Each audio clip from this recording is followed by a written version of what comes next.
Hello, xin chào các bạn đã quay trở lại với review 5 phút. Ở cuối tập trước, phát hiện Quất Tử và Kha Kha đang gặp nguy hiểm, Hoắc Vũ Hạo đã quyết định ra tay trợ giúp.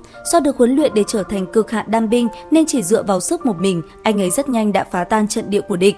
Tuy nhiên đúng lúc này, Triệu Dương đã dẫn theo quân viện trợ đến. Không nói nhiều lời vô nghĩa, song phương lần nữa lao vào nhau quyết chiến. Thân là người cầm đầu đám phản quân, thực lực Triệu Dương dĩ nhiên không tầm thường. Ngay khi hắn phóng thích ra vũ hồn của mình, một con bạo kim hùng dáng người khổng lồ đã xuất hiện. Hổ chảo của gã vung ra đến đâu, thi thể quân lính đổ rạp đến đó. Ngay khi công kích phóng đến trước mặt Quất Tử, Hoắc Vũ Hạo vốn đang chiến đấu cách đó không xa, liền bất ngờ xuất hiện ngăn chặn một đòn này. Cảm nhận được sức mạnh của đối phương, Triệu Dương vô cùng ngạc nhiên. Gã xác định thiếu niên trẻ tuổi này nhất định không nên tồn tại. Bởi thế, liền không do dự phóng xuất ra vũ hồn chân thân. Nháy mắt, Triệu Dương đã phát huy ra hơi thở của hồn thánh. Lần đầu đối diện với kẻ địch mạnh như vậy, chả hiểu sao Hoắc Vũ Hạo lại cảm thấy hứng thú. Không cần phải nói nhiều lời, Vũ Hạo và Vương Đông lập tức thi triển vũ hồn dung hợp kỹ đối chọi lại. Cách đầu tiên bọn họ sử dụng chính là băng xương trong độc vũ, quang nghiên chi thường.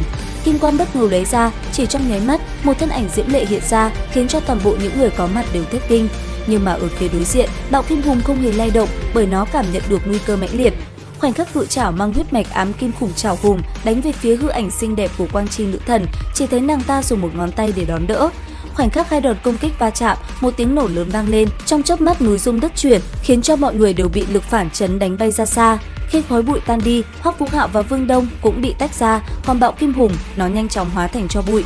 Vừa rồi, một cái chỉ tay của Quang Chi nữ thần tuyệt nhiên không hề đơn giản, trong đó bao gồm sức mạnh đến từ Hoàng Kim Chi Vong của Vương Đông, hơi thở của băng đế dung hợp với một kích mạnh nhất của quân Lâm Thiên Hạ. Triệu Dương đã bị hạ gục, đội quân còn lại như rắn mất đầu, đã mau chóng bị người của Quất Tử xử lý. Lần này, cứu mạng mình và đồng đội khỏi tay tử thần nên cô vô cùng cảm kích Hoắc Vũ Hạo. Có điều, khi hắn và Vương Đông tỉnh dậy thì không nán lại lâu mà tiếp tục lên đường trở về nhà, giúp Vương Đông mau chóng phụ ra thêm hồn hoàn. Cả hai phi hành một đoạn thời gian thì cũng đến nơi, đó là một địa điểm ẩn trong biển mây mà rất ít người biết đến. Sau khi theo chân Vương Đông đi đến đỉnh núi, ba chữ Hạo Thiên Bảo cực lớn ở đại môn đập vào mắt Hoắc Vũ Hạo. Không chỉ vậy, lúc này một tòa thành lũy rộng lớn hiện ra trước mắt, khiến Hoắc Vũ Hạo cảm thấy vô cùng khó tin. Đúng lúc này, một giọng nói phát ra cách đó không xa vang lên. Đông Nhi, con trở về rồi. Hoắc Vũ Hạo dùng linh mâu âm thầm quan sát người này thì lại càng kinh hãi. Không những tinh thần lực mà sức mạnh của ông ta đều vô cùng cường đại. Bất giác, Hoắc Vũ Hạo cảm nhận được một cỗ áp bức kinh khủng trước nay chưa từng có. Thế vậy, Vương Đông tức giận lên tiếng. Cha, đây là bạn của con, đến đây dù sao cũng là khách, cha đang làm cái gì vậy? Thanh âm tràn ngập uy nghiêm ngay tức khắc vang lên. Ta phải xem người này có đủ tư cách đến làm khách của Hạo Thiên Bảo hay không. Tuy nhiên chỉ vài giây, uy áp đã ngừng lại, vị cường giả này kêu Vương Đông mau dẫn Hoắc Vũ Hạo đi nghỉ ngơi, rồi còn ông quay hướng tầng 2 của tòa thành lũy đổ sộ đi tới.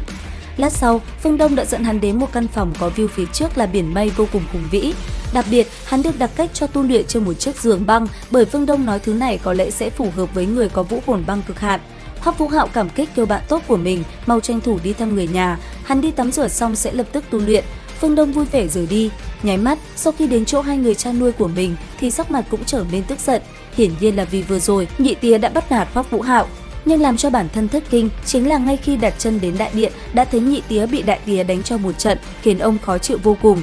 Thấy Tiểu Đông bước vào, đại tía lên tiếng nói: Ta đã thay con cho hắn ta một bài học rồi. Vẻ buồn bực trên mặt Vương Đông cũng nguôi ngoai đi phần nào. Tiếp đó, một nhà ba người nói chuyện vô cùng vui vẻ, nhưng khi nhắc đến Hoắc Vũ Hạo thì cả hai người đều cho rằng hắn không hề đơn giản, bởi họ cảm nhận được khí tức đến từ hồn thú 40 vạn năm trên người thiếu niên này.